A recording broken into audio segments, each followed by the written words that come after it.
About this time, the United States entered World War II. Did Hmm. that affect you in any way? Well, it affected everybody because that was, I don't know, maybe it sounds pompous, but that was a real bad war compared to some of the other. I mean, no war is good, but that was everybody in America.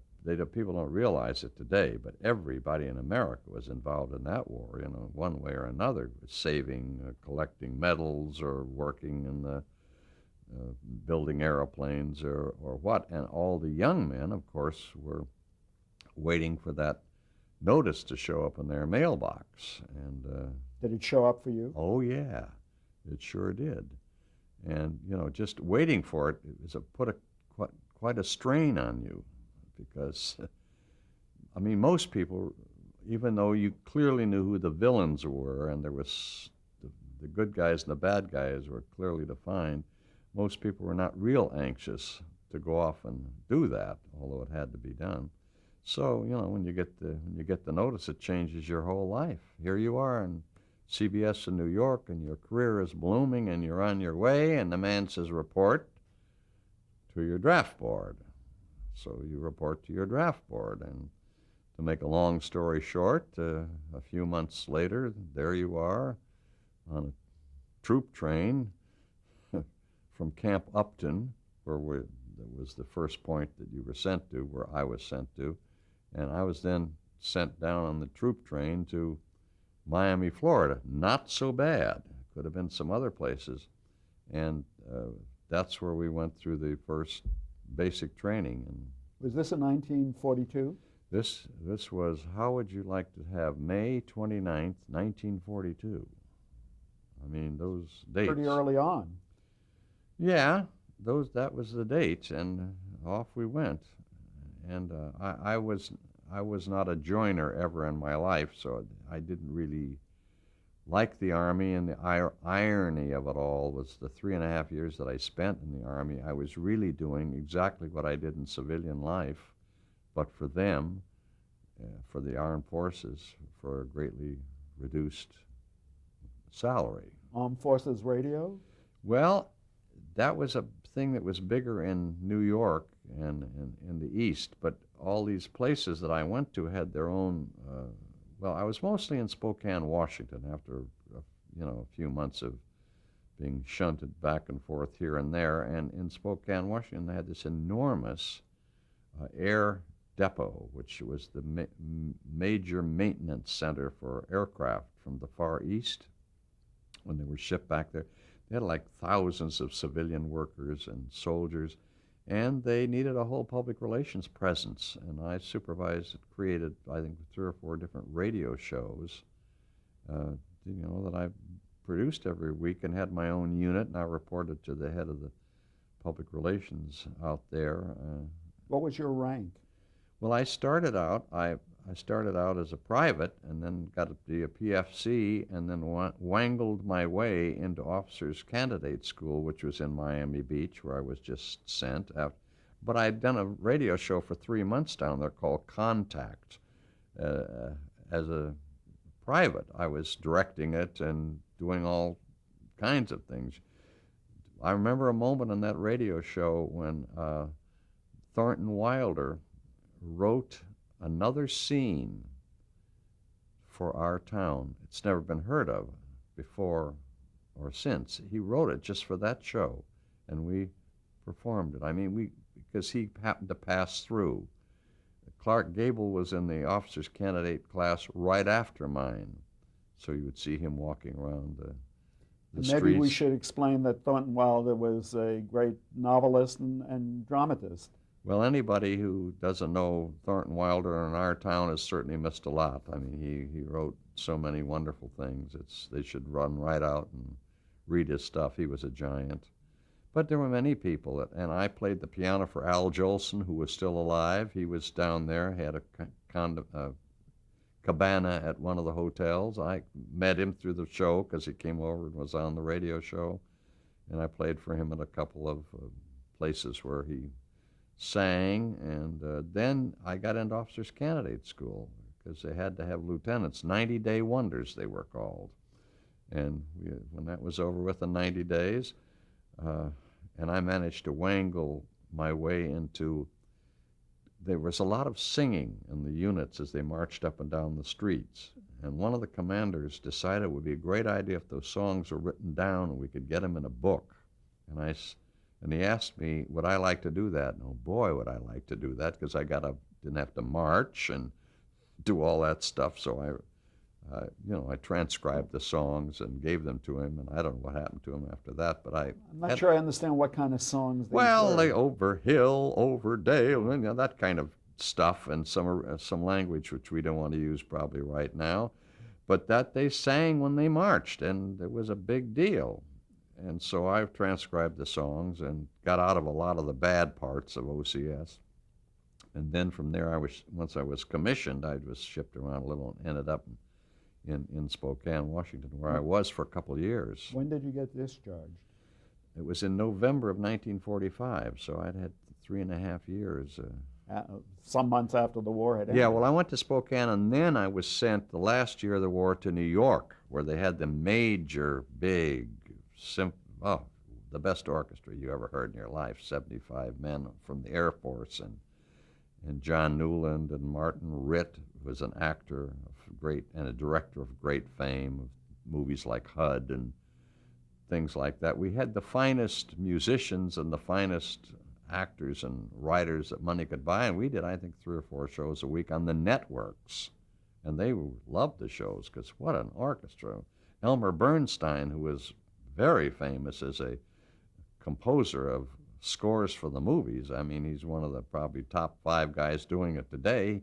Elmer was just a kid then, and he was writing our orchestrations for the orchestra, and that was a wonderful experience. But as I say, my whole 3.5 years, I was just doing the same thing that I did in civilian life. So I've always felt that I wished I could have made a better contribution, since I invested so much time.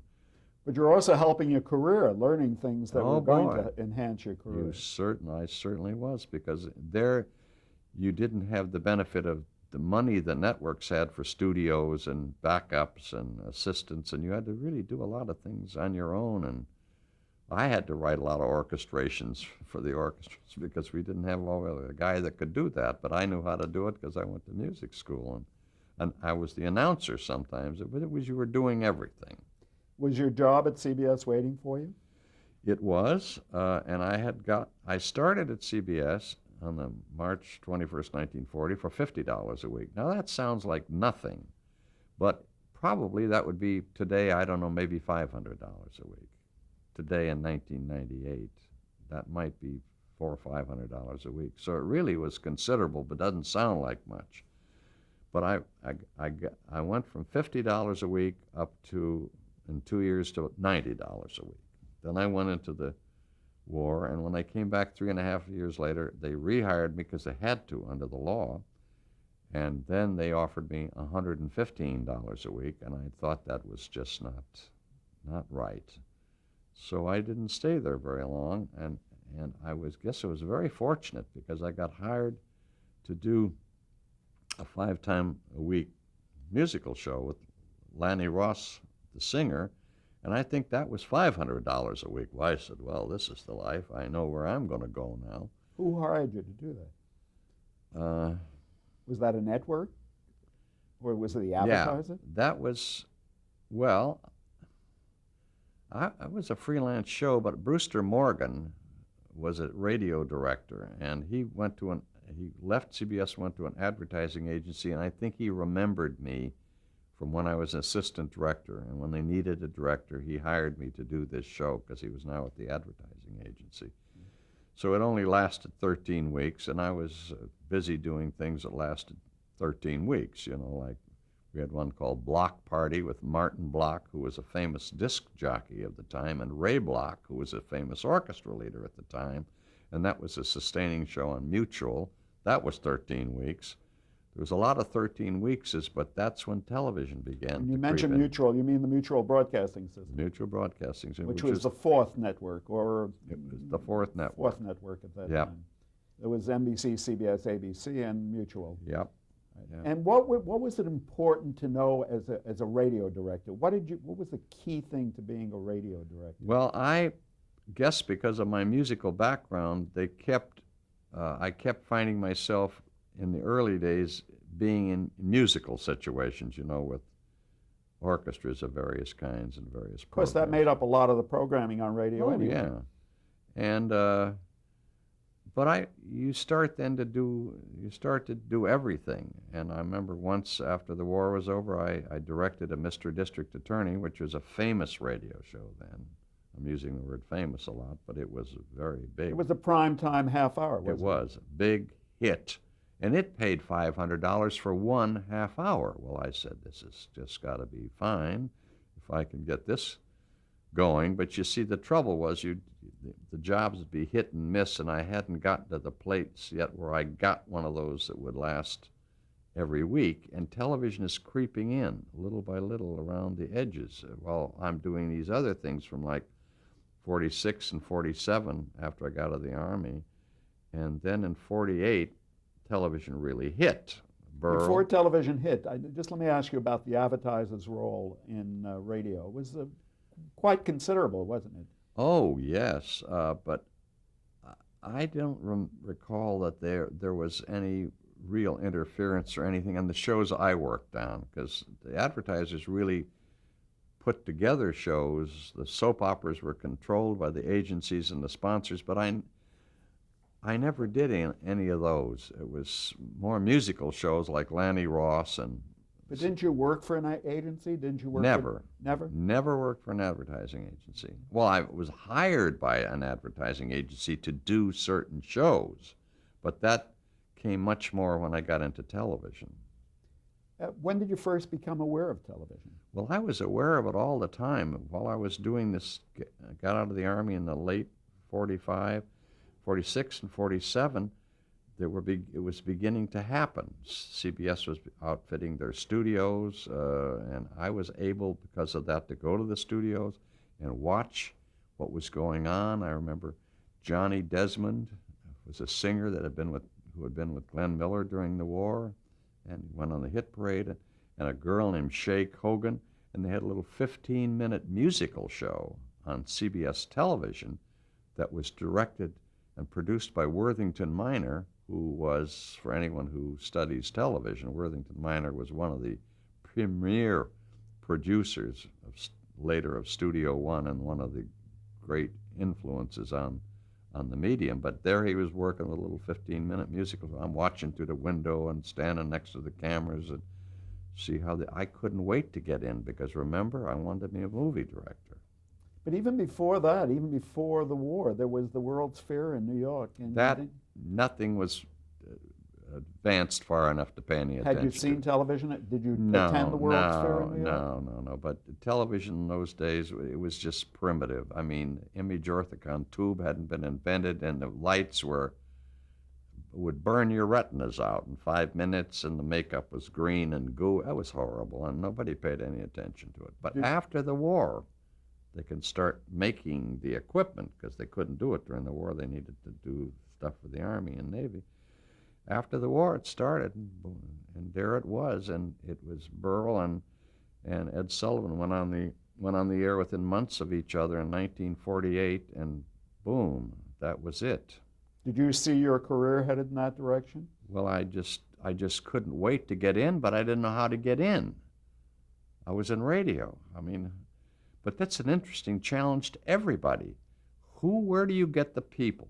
The question was asked. Where will the people come from who will work in this medium? Because it was a weird medium. It was like the theater, because there you were, everything was live. There was no tape and all that stuff. It was all live. It was like the theater. You're standing up there. Every show was opening night, closing night. So it was like the theater. Then it was like movies, because it had pictures. Then it was sort of like radio, because it had to be an exact length of time. Radio show is 29 minutes and 30 seconds. So you were dealing with the timing of radio, the pictures of the movies, and the staging of the theater. Now, where are the people going to come from that do that? The stage people by and large, in the earliest days, were not interested in it because there was too much technical falderal that they want to talk about the motivations and this and rewrite the script and do what you do in the theater, which is they have lights and all. I'm not counting today where it's gone nuts. I'm talking about regular, legitimate theater like they had for many years. So the theater people weren't that crazy to get into it. Didn't they kind of look down on television? Well, I guess so. It's too limiting. You got to pay attention to the lights and all that stuff. And the movie people were like, well, how are we going to do that? You mean you go straight through from beginning to end? You can't stop, move the lights around, change the lens, touch up the makeup and the stuff. So they were either scared of it or they looked down on it. And so the radio people, in a funny way, were sort of best equipped because they were used to doing it in this 1 hour and doing it live. And so there was a kind of a natural inclination for them to just kind of worm their way in. All over the people came from all over. Mostly it was the technicians who were the original radio people because they knew how the cameras worked. So they're up there and they're doing their thing. The only trouble was, and no disrespect, but they were technicians and very talented, but they didn't know anything about scripts or the creative process. The creative process. So I don't know how I was going to get in. How am I going to do that? Who provided the break? I was directing a radio show called What's My Name, starring Arlene Francis, who was a handsome, funny lady who was on a lot of the shows in those days. And it was sponsored by, the agency was BBD&O, Batten, Barton, Durstein, and Osborne was the agency. And I don't know, one afternoon I went up to see my supervisor who supervised this radio show. And he wasn't in. So I was walking down the hall and I passed his boss's office, a man named Wycliffe Kreider, Wick Kreider. And Wick Kreider was crouched down with the phone in his hand, obviously getting chewed out something awful from somebody. And he looked up and he saw me and he said, into the telephone, he said, "I've got just a guy for you." And he hung up and I said, "For what?"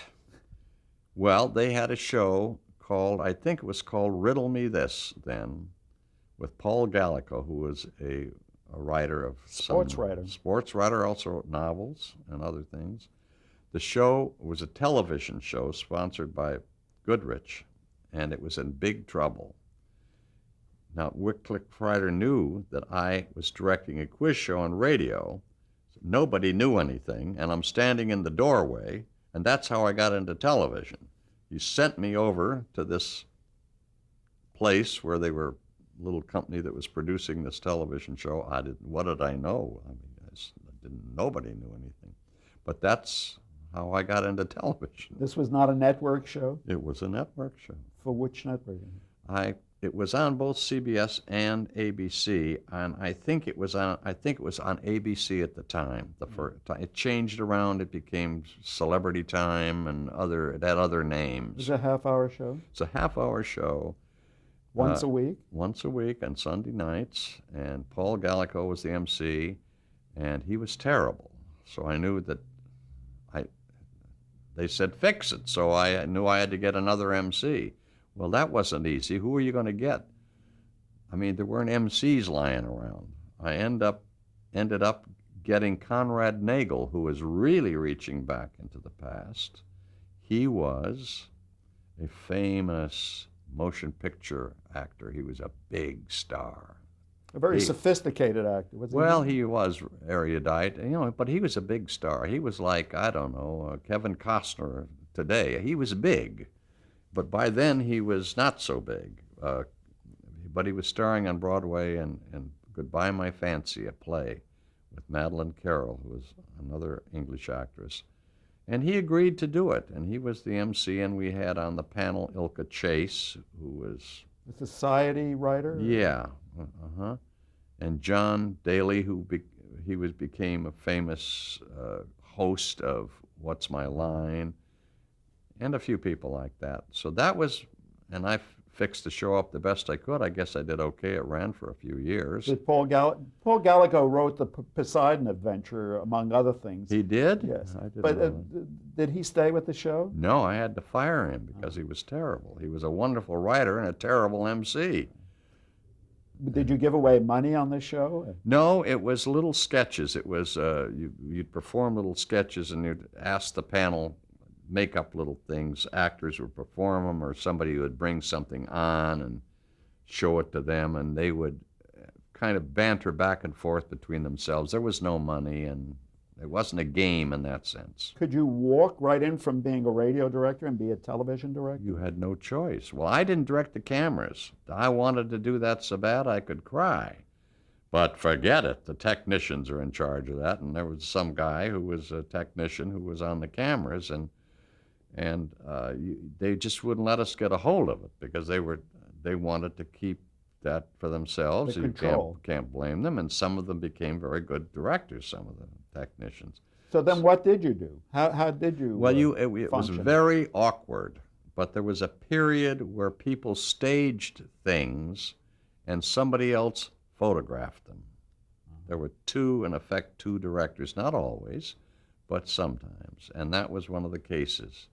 And my first big break after this came in 1949 when I was hired to produce Kay Kaiser's College of Musical Knowledge. Now we'll review. Kay Kaiser was a band leader of great renown during the late 30s and the 40s. He had an orchestra when bands, Benny Goodman, Big Dorsey band. Brothers, and all those people were big. Kay Kaiser was big. And he had a radio show called the College of Musical Knowledge, which came from California. And when he came to New York to go on television, I got to be the stager. Again, they wouldn't let me get my hands on the cameras because what do you know? So I produced it and staged the skits and all of stuff like this. And Buzz Kulick, who had a great career in television, was young man like myself at the time, and he was with the advertising agency, J. Walter Thompson, and Buzz Kulick was the camera director. And we had to make it a liaison, and believe me, that was tough, a stager and a camera director. But we both learned a lot the year that was on. Did you have occasion later in your career to work with Buzz Kulick? I never did. He's remained a friend down through the years, but I think when I became an executive, he did a lot of shows, but I wasn't working with him tightly like in the studio. And please explain that the Kay Kaiser show is not just music. There were comedy. There was a character called Ish Kabibble, Right. who was quite popular. Ish Kabibble was the comedy, played fourth trumpet or third trumpet, and he had bangs down to here, and he was the clown of the band, and he came in, and then we hired other. Oh, of interest was that the boy singer with the band was Mike Douglas, not Michael Douglas, the movie star, but Mike Douglas, who later had a hit daily talk show. What was a television studio like in those days? Well, that particular show was done, Kay Kaiser was done from the International, it was called the International Theater on Columbus Circle, since been torn down, and it was a regular legit theater, which was an obvious place to go because they had lights and all that kind of stuff and a light board, and so they had to build a control room in the back of the theater, and a lot of shows came from there. Your show or shows came from there, and Did you have an audience? yep, yeah, we had an audience, and we'd go, and it was very unsophisticated. We just, by God, picked the contestants that were on the show. Today it's very sophisticated how they pick them, they test them and everything, but we just picked them, and most of the time they weren't very good, so I can see why they evolved a system of contestant picking. And it was live, and it was sketches, and it was dance numbers, and it was singing, and it was questions, and it was everything you could think of. Were there any embarrassing moments? Well, there were kind of moments like Bob Hope was through town and he was going to do the show, and could never get them to rehearse much, and we built like the whole show around him. And like a half hour before air, he called up and couldn't make it. So what do? You What did you can't do? slam another thing in. Well, you run around. I'll tell you. I don't know what we did, but it was awful. We got on and we got off, but it was just I can't remember. It was a nightmare. Must have been very exciting, very stimulating. Yes, you had to be very young at the time. I don't know. It didn't kill anybody, but you sweat bullets when somebody just doesn't show up. You can't just turn it off. Many more interesting things happen when you get into the dramas, when you get into the hour dramas on television. They're memorable goofs and things that you had to deal with. Did you have to do Kay Kaiser show for the West Coast separately? No, by then kinescopes had started. They were very, I shouldn't be so positive about this. We didn't do it over. I don't know how big the network was. The network started to grow so slowly, it seemed like, from New York, and then one day they were out to Chicago, and then much later they were out to California. So I'm not sure how big the network was. It was sponsored by Ford, so it must have been a good-sized network. Would you rehearse at all for that show? You must have. Oh, we rehearsed all week. Oh, it was an enormous job because you had dancing and singing and everything you can think of. Was there a dress rehearsal as well? Everything was. You rehearse in a rehearsal hall all week, then you go into this theater, and the first day you would block everything and you could set the lights and the camera shots, and then the second day you would try to get through the thing in a run through, and then a lot of notes, then the dress rehearsal, more notes, and then the air show.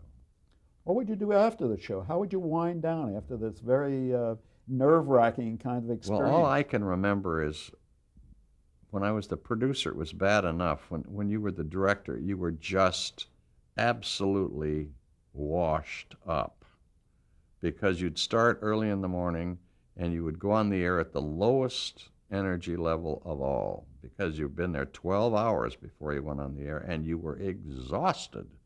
Then the adrenaline or whatever it is that you drag up from your body gets you through the hour show because it's now or never. All I remember is my calves and my legs would always ache, so I could hardly walk to the bus or the cab to get home.